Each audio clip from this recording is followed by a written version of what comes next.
Bueno, patologías frecuentes de la vía aérea superior. Bueno, teniendo en cuenta el recuerdo anatómico que forma parte de la vía aérea superior, son las fosas nasales, la cavidad orofaringe, el cavum, la laringe, los senos paranasales, el oído medio y la trompa de Eustaquio. Todo esto forma parte de la vía aérea superior porque tienen características anatómicas, fisiológicas, histológicas, fisiopatológicas, y las entidades clínicas que se asientan en este sector son todas muy parecidas. ¿eh? No es el caso por ahí del oído externo, que tiene una formación embriológica y fisiológica diferente, tiene una estructura histológica diferente también, por lo tanto no es considerada. Y sí, lo que tiene es que el oído medio, o sea, la caja timpánica y la trompa de Eustaquio, tienen relaciones anatómicas muy importantes con el resto de la vía aérea superior, tiene una conexión clara, lo cual predispone a que las infecciones que se asientan en el resto de la vía aérea superior también sean una etiología típica en lo que es oído medio. Bueno, la patología infecciosa de la vía aérea superior es la que motiva el mayor número de consultas en pediatría, luego del control del niño sano. Mayormente son patologías agudas, de resolución simple, casi muy pocas requieren una interconsulta a otros especialistas porque se resuelvan básicamente con el manejo clínico del pediatra de cabecera, del médico general. Y no requieren básicamente el tratamiento de otras especialidades. De hecho, como estudiantes avanzados de medicina, muchas de estas entidades clínicas las podríamos diagnosticar nosotros y eventualmente recomendar un tratamiento. Esto nos pasa habitualmente en nuestro grupo familiar o social que por ahí nos preguntan. Y esto es bastante simple. Bueno, la primera que tenemos acá, la rinitis viral, que esto es básicamente el resfrío común. Lejos la patología más frecuente. Raramente es motivo de consulta dada la baja intensidad de los síntomas, eso sí. Requiere tratamiento sintomático solamente porque básicamente es viral y autolimitada. Y el tratamiento habitualmente es autoadministrado, o sea que no llega ni siquiera a la consulta de esto. Por lo anterior, las estadísticas son imprecisas, no podemos saber la real incidencia de esta patología porque está tan extendida y se resuelve sola y es autolimitada que habitualmente no nos enteramos nunca de qué pasa. Los agentes etiológicos, bueno, son rino, adenovirus, influenza, parainfluenza, los que motivan habitualmente la fiebre, la gripe, sincitial respiratoria, eco y coxsackie. El sincitial respiratorio se puede aparecer en cualquier edad en adultos también, y es muy importante epidemiológicamente si hay menores de un año alrededor del que está infectado con el sincitial respiratorio, porque obviamente puede desencadenar una bronquiolitis que ya tiene una evolución diferente a lo que sería una rinitis viral que se ve en los pacientes un poco más grandes. Raramente cursan con fiebre alta, que la fiebre es uno de los motivos de consulta típico, y si no tiene fiebre, eh, no suelen consultar. Presentan edema de la mucosa nasal, corilla, secreciones seromucosas, escaso decaimiento. Y bueno, el diagnóstico diferencial es con la rinitis alérgica que se parecen bastante. Bueno, ahora vamos a la primer patología importante a hacer diagnóstico y un correcto diagnóstico por el tema del tratamiento. Es una entidad clínica que se define como la inflamación infecciosa de las fauces. ¿O qué son las fauces? Paladar blando, pilares del istmo de las fauces, las amígdalas palatinas, la pared posterior de la faringe. Y ahí tenemos las distintas presentaciones clínicas de acuerdo a lo que vemos, que se puede ver, esto es de examen clínico, que puede estar eritematoso, que es la angina roja habitualmente, exudativa o pultácea, que esa tiene secreción más que nada purulenta, la formación de membranas o pseudomembranas, que esto se veía bastante en la difteria, con vesículas o con petequias. La etiología viral resulta prevalente en todas las edades, siendo la primera causa lejos, y como la causa bacteriana más frecuente de todo que tenemos en faringitis, que vamos a ver que es diferente a la que se ve en otras entidades clínicas, es el estreptococo beta hemolítico del grupo A, el Piógenes, que es el agente causal más frecuente. Bueno, la faringitis estreptocócica se caracteriza por aumentar su incidencia en invierno y en principios de la primavera, La población más afectada es entre los 2 y 15 años, básicamente la edad escolar. Tiene, bueno, en la clínica vamos a encontrar fiebre, cefalea, odinofagia, náuseas, vómitos, dolor abdominal. Eh, Suele tener adenomegalias submaxilares, cervicales y a veces una erupción escarlatiniforme, que es un exantema típico que puede estar relacionada con esta faringitis. Tenemos lo importante a tener en cuenta con la faringitis son las complicaciones inmediatas, que pueden ser supurativas o las no supurativas o mediatas a mediano plazo. Las supurativas básicamente son los abscesos que son por invasión local y son los abscesos laterofaringio, retrofaringio que son de tratamiento quirúrgico exclusivamente. Y las no supurativas son complicaciones que tienen que ver con un mecanismo inmunológico probablemente, eh, y que lo que está descrito tradicionalmente es la fiebre reumática con afectación articular y del endocardio y el síndrome nefrítico, la glomerulonefritis post-infecciosa o post-estrepticócica en este caso. La demostración del estreptococo beta hemolítico del grupo A es típica de encontrar las fauces durante el periodo de estado de la enfermedad. O sea que durante el periodo de estado uno podría llegar a encontrarlo ahí, si lo busca y lo cultiva. Y esto ayuda a veces a hacer un diagnóstico diferencial que en general, cuando hay rinorrea acuosa, tos, difonía, conjuntivitis o diarrea, nos habla más de una patología viral que de una patología bacteriana. Esto es bastante típico y nos va a ayudar sobre todo para a ver cómo manejamos al paciente clínicamente. Bueno, entonces, menores de 2 años, la mayoría de los episodios de faringoamigdalitis son de etiología viral casi siempre. El Streptococcus pyogenes es el más común de todos, pero podemos encontrar también el neumococo, que vamos a ver que toma protagonismo en las otras patologías. Staphylococcus aureus, menos frecuentemente el Haemophilus. ¿Por qué? Por la vacunación. En prepúberes y adolescentes otros gérmenes como pueden ser el Epstein-Barr, las clamidias y el Mycoplasma pneumoniae. Y los pacientes que tienen inicio de actividad sexual o menores con antecedentes de abuso sexual, esto para tener en cuenta y es muy importante porque podemos estar detectando una situación de abuso de menores, si aparece un cultivo positivo para Neisseria gonorrea, de Treponema pallidum o un HIV positivo que pueden dar lesiones en la faringe también. A veces puede ser un hallazgo que nos ayuda. Bueno, la metodología de estudio básicamente es clínico. Nosotros, como la faringe la podemos ver directamente, es uno de los lugares donde podemos fácilmente hacer el diagnóstico porque tenemos las lesiones a la vista. Eh, pero nosotros podemos llegar a confirmar nuestro diagnóstico en base a alguna metodología de estudio que podemos hacer. De todos los estudios, el que mejor rédito nos da, que es el cultivo de las fauces, que nosotros tenemos que hacer un hisopado faringio. Tenemos que hisopar enérgicamente y raspar básicamente con las amígdalas con la punta del hisopo, amígdalas y pilares. Y la causa más común del fracaso de la recuperación del germen es un mal hisopado. Lo que pasa que a veces tenemos pacientes pequeños que no colaboran y es muy difícil hacer un correcto hisopado faringio. Pero si el hisopado faringio está bien hecho, tiene un excelente rédito, es muy bueno. Con respecto, hay pruebas rápidas, sí, que podemos hacer una detección de antígenos polisacáridos del grupo de este germen, que detectamos la reacción inmunológica con coaglutinación látex o ELISA.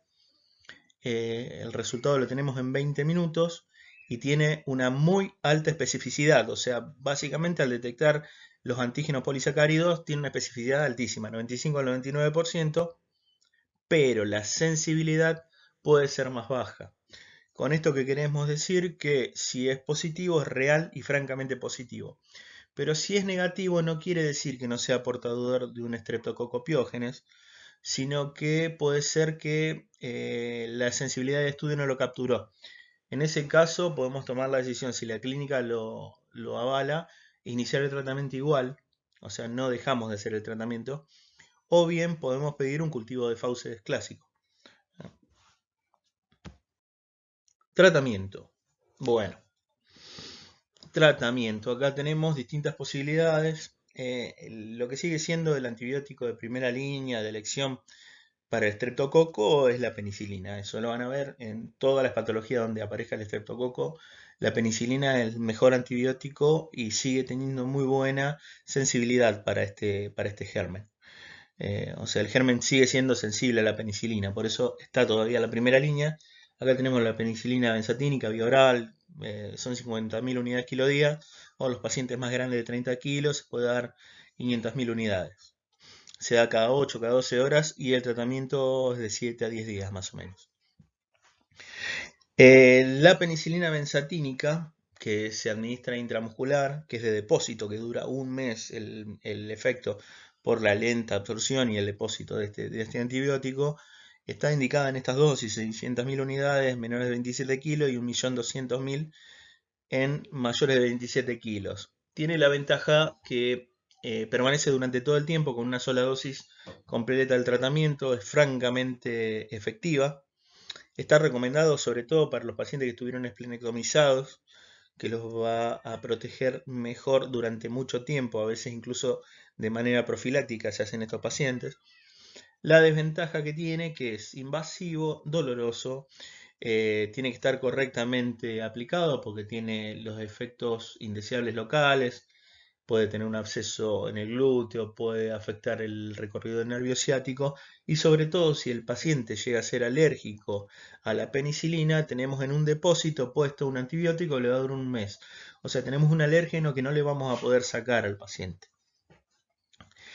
La amoxicilina viene a reemplazar un poquitito todo esto porque está bastante bien tolerada, se tolera mejor.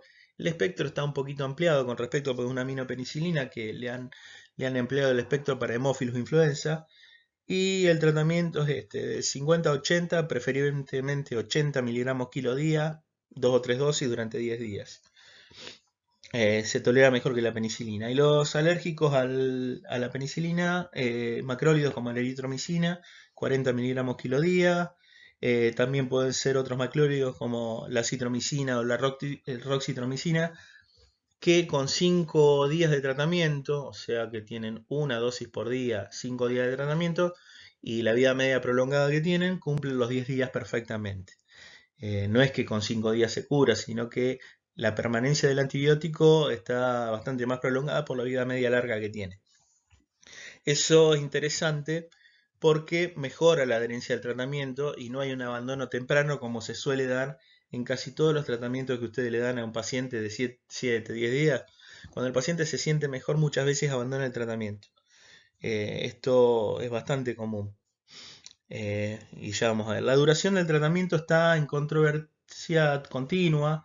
Probablemente vayan a cortarse algún día estos tratamientos porque hay algunos estudios que demuestran que no es necesario completar estos 7, 10 días de tratamiento. Aparentemente que con menos días de tratamiento la respuesta clínica sigue siendo buena. No está del todo claro cuál es el mecanismo, pero dada que la alta frecuencia con que los pacientes abandonan los tratamientos y de todas formas se curan, es una evidencia que da de pensar que por ahí con tratamientos más cortos tendríamos la misma efectividad.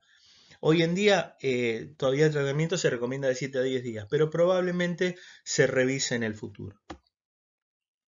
Bueno, las indicaciones de la amigdalectomía. Bueno, hay indicaciones absolutas que no son las más comunes, que es la obstrucción crónica de la vía aérea superior. Esto es fundamental porque son las apneas del sueño, las afectaciones del desarrollo de la cavidad maxilofacial, la desaturación, o sea, la caída de la saturación del oxígeno, la hipercapnia. Eso va, si se incrementa mucho, va a producir un cor pulmonar, el absceso periamigdalino, retrofaringio, laterofaringio. Estos son de indicación clara quirúrgica, porque de tratamiento solamente quirúrgico. Pero tenemos las indicaciones relativas, que no hay muchas, pero a veces los familiares o todos preguntan.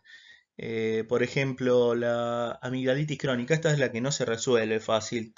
Tienen detritus, material putrefacto en la amígdala, están en las criptas, se suele acumular estas secreciones, producen dolor permanente, con feo gusto, halitosis. Entonces esto suele generar una preocupación, sobre todo en los adolescentes, por la vida social o en cualquiera, y pueden motivar que a veces terminen un procedimiento quirúrgico. Y después la amigdalitis recurrente, que esto es lo más típico de todos que se ve, pero hoy se define con una indicación quirúrgica relativa, es cuando vos tenés 7 episodios probados de una faringitis hepatogócica por año, 5 episodios en 2 años consecutivos o 3 episodios por año en 3 años consecutivos. Esto sería una indicación relativa. Muchas veces termina siendo la indicación más frecuente por la presión familiar y otros factores que afectan y preocupan a la familia. Pero la tendencia es operar poco por esta causa, porque muchos pacientes llegados a la adolescencia disminuyen la frecuencia de los cuadros faringios y mejoran mucho, así que por ahí es de considerar esperar un poco. Acá vemos un par de fotos, que acá a la izquierda tenemos la faringitis pultácea típica, eritémato, secretante, con secreción purulenta. Ahí tenemos los pilares, en el fondo las amígdalas. eh, pero, el diagnóstico diferencial debe hacerse con la faringitis que es producida por el Epstein-Barr en la mononucleosis infecciosa, que se parece bastante a eso. Y un rasgo característico es que cuando ustedes inician el tratamiento con una amoxicilina, pensando que se trata de una faringitis pultácea bacteriana de estreptococo, el paciente empeora clínicamente, empieza a hacer mucho más fiebres, aumentan las adenopatías, a veces hace un síndrome mononucleosiforme y mejora cuando ustedes suspenden el tratamiento con amoxicilina. A veces es típico. Ahí el diagnóstico diferencial se hace con las pruebas serológicas para detección de mononucleosis infecciosa. Esto es muy importante. Cuando ustedes tengan un paciente con ese tipo de faringitis, que empeoró mucho clínicamente cuando empezó el tratamiento con amoxicilina, piénsenlo y búsquenlo porque pueden llegar a ser el diagnóstico de una mononucleosis infecciosa. A la derecha vemos una faringitis eritematosa, la angina roja, que generalmente es viral. Pasamos ahora a la otitis media, bueno, que es el otro de los cuadros relacionados en la vía aérea superior. Bueno, otitis media es la inflamación e infección de la mucosa del oído medio de comienzo agudo y con una duración menor de 3 semanas. Acá la etiología toma mayor importancia y relevancia lo bacteriano que lo viral. Existe la otitis media viral, pero es más frecuente la bacteriana y por lo tanto nos autoriza el tratamiento empírico inmediato. Bueno, acá tenemos cómo es esto del oído medio, es parte del sistema que incluye la zona anterior de las fosas nasales, nasofaringe, trompa de Eustaquio y la zona posterior de las células mastoides neumatizadas. Esto es muy importante por las complicaciones infectológicas que pueden dar estas otitis medias. La vía clásica de infección son la tubárica, que es lejos la más común, y podría darse una vía también o hematológica o por lesión de la membrana timpánica, o sea, una entrada por bacterias desde el exterior. Pero lo más común de todos es a través de la trompa de Eustaquio, que son gérmenes que entran por la faringe, por la vía aérea superior y se van a instalar ahí. Y esto sobre todo tiene que ver porque la trompa de Eustaquio de los niños pequeños, menores de 2 años, es más corta, es más recta y es un poco más amplia. Con lo cual el pasaje de bacterias y secreciones es más fácil. Dice que por esto los niños de hasta los 3 años de edad, el 70-80% ha presentado algún episodio de otitis media aguda y algunos han presentado algunos más, o sea, más de 3 episodios de otitis media, o sea que es de alta incidencia en los menores de 3 años. Con lo cual nosotros lo tenemos que buscar siempre en todo paciente con decaimiento, fiebre, aumento de secreciones. Y el diagnóstico es tan simple como mirar esa membrana timpánica con la otoscopía. Y acá lo tenemos. La etiología, acá el germen que más frecuentemente, la bacteria que más frecuentemente causa esto es el Streptococcus pneumoniae, también el Haemophilus influenza, y en otros países, sobre todo en Estados Unidos, la Moraxella catarrhalis, que acá es menos frecuente. Bueno, lo que dijimos, el diagnóstico,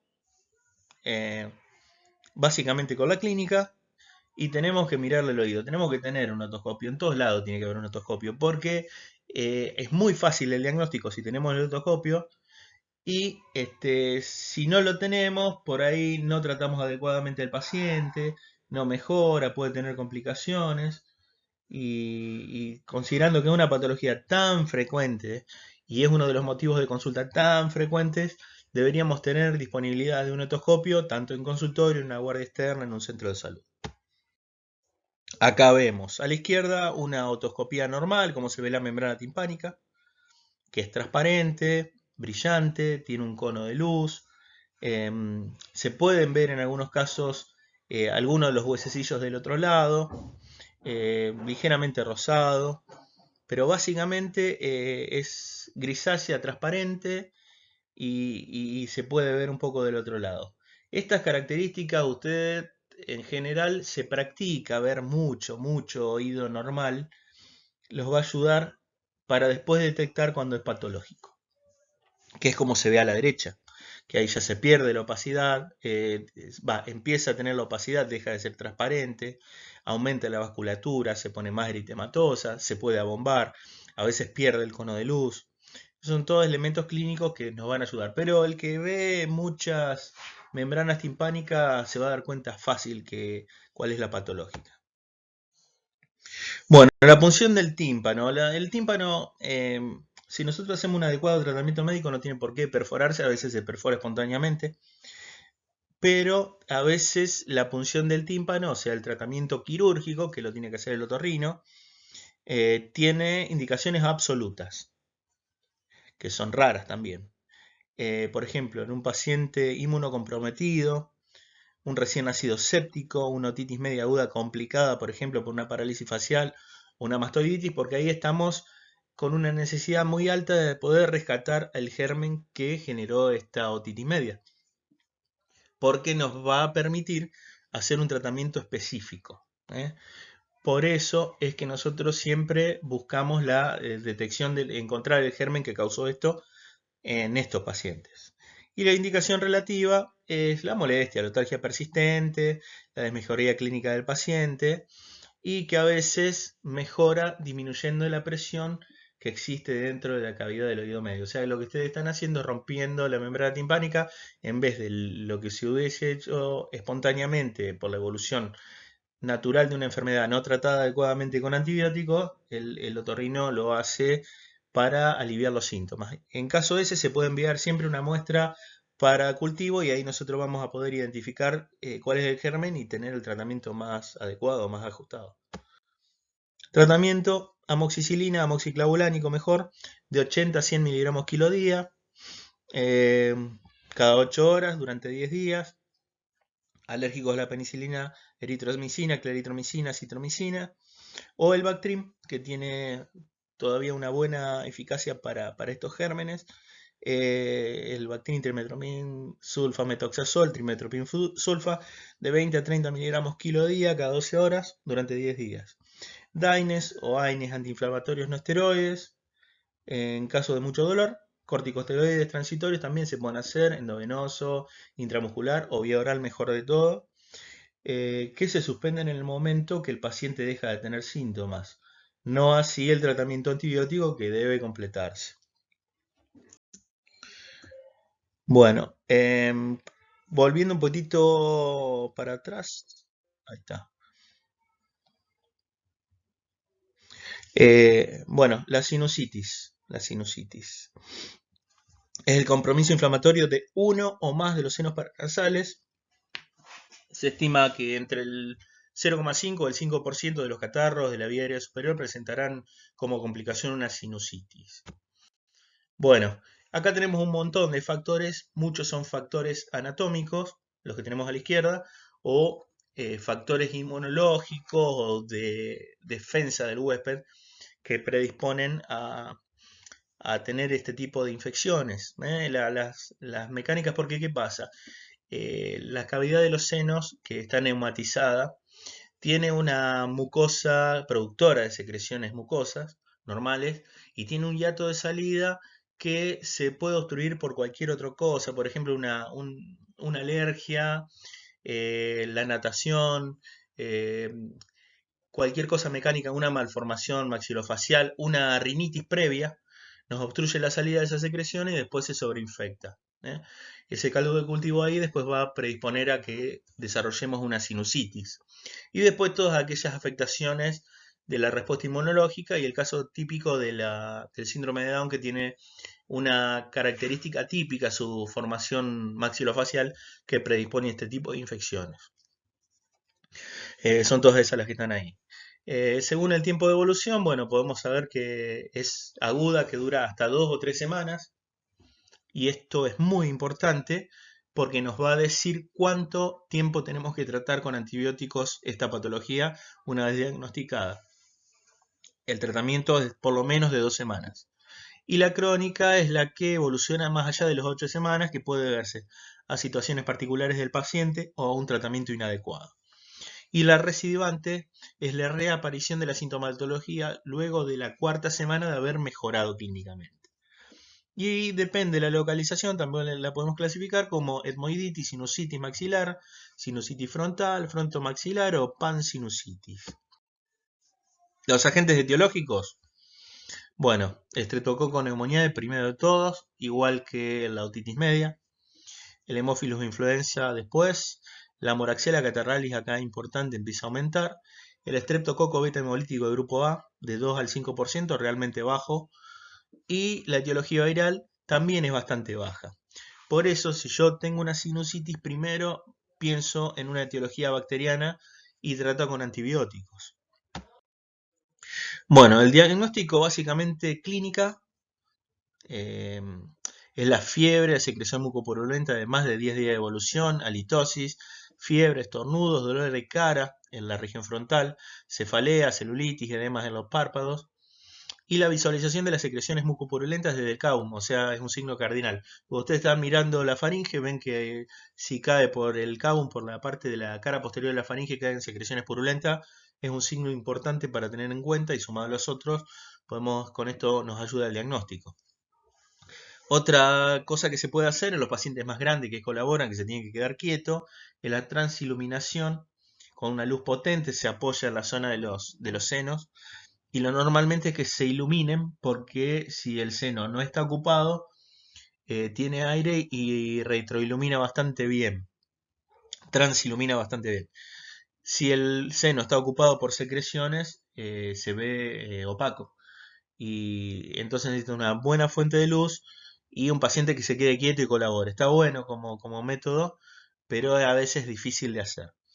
Y la radiología es fundamental, es las placas que son la frontonasoplaca, la mentonasoplaca, que van a tener el foco fundamentalmente en los senos y es lo que nos van a ayudar al diagnóstico. Es un estudio muy interesante, disponible y que nos ayudan bastante para acercarnos al diagnóstico. Otra cosa sería, bueno, es la tomografía computada, que habitualmente uno no la pide inicialmente para el diagnóstico de sinusitis aguda, no es un estudio de primera línea para la sinusitis aguda, pero a veces uno la solicita por otra razón, traumatismos, dudas diagnósticas, para el estudio de la cefalea, y el hallazgo clínico es que tenía una sinusitis del paciente, o por otra razón, síndrome de niño maltratado, trastornos odontológicos, a veces muchas razones para que uno pida una tomografía y ahí hacemos el diagnóstico. Bueno, estas placas nos muestran un poquito cómo sería una radiografía. Estas son la mentonasoplaca, que se ve bastante bien en el seno maxilar superior. La forma de hacer diagnóstico es que en la normal ustedes tienen la opacidad o la radioopacidad es igual que la órbita, eso para que lo usen de referencia. Si la radioopacidad es igual que la órbita, está libre, o sea que está neumatizada correctamente. Ahora, cuando la radioopacidad es mucho más elevada ahí que en lo que es la órbita, como se ve a la derecha, que se ve claramente que está más radiopaco, es porque está obstruido y tiene mocos y secreciones.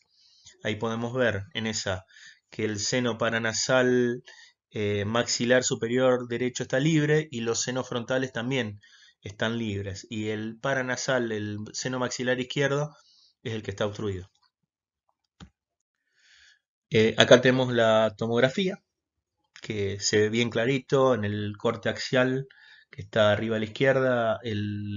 Ahí la R nos dice que es a la derecha, la letra R chiquita, y nos muestra que la radio opacidad que tenemos a la derecha, ahí tenemos un seno paranasal totalmente ocupado y el otro corte em, se puede ver que hay algo de aire también.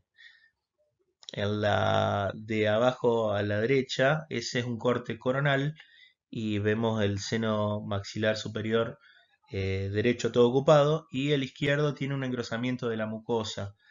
Se ve ahí la mucosa, sobre todo la parte más baja, supradentaria, que está aumentada de tamaño. Eso quiere decir que hay un engrosamiento de la mucosa y que puede haber compromiso clínico también.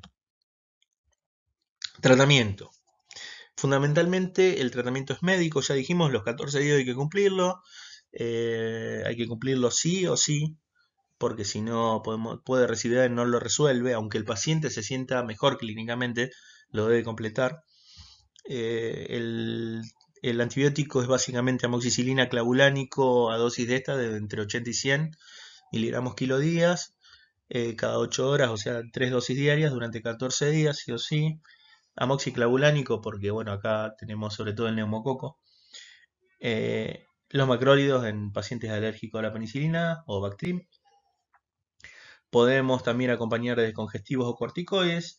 Y el tratamiento quirúrgico, que es básicamente el drenaje de la cavidad a través de una punción o de un procedimiento quirúrgico, se reserva solamente para los pacientes que tienen complicaciones.